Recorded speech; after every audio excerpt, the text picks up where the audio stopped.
Bonjour tout le monde. Je viens de terminer un policier, un thriller de Susan R. Sloan qui est paru en 1999 en France.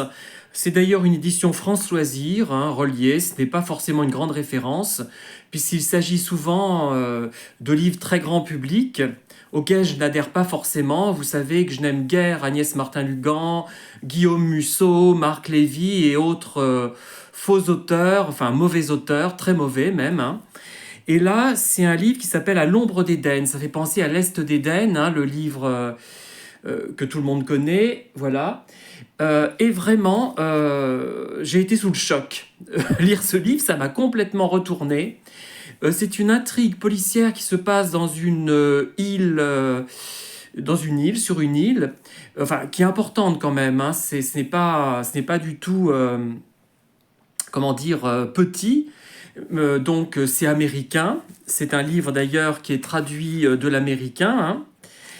Et vraiment, c'est une communauté très religieuse qui est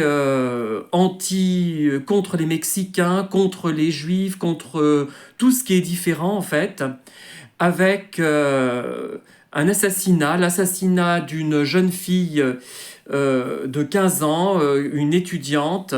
Donc très vite, quelqu'un est suspecté, à tort d'ailleurs, enfin vous comprendrez, ou peut-être à raison, je vais laisser peut-être le suspense, que c'est pas si simple que ça.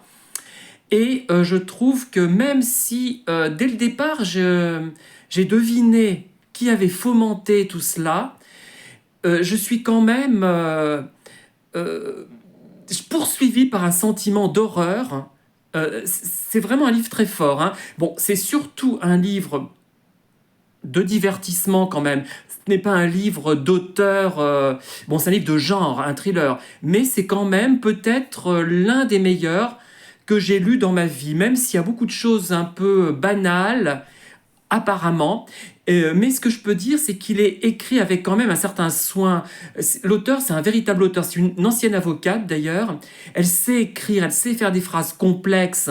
Ce n'est pas simpliste, ce n'est pas Agnès Martin-Lugan, ce n'est pas Guillaume Musso. C'est un véritable auteur. Et c'est un livre vraiment qui m'a marqué.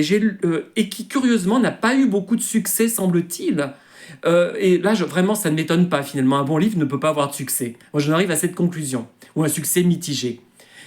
Euh, et alors, voilà, donc c'est vraiment un livre marquant pour moi que je vais garder précieusement et dont je vais m'inspirer. Merci.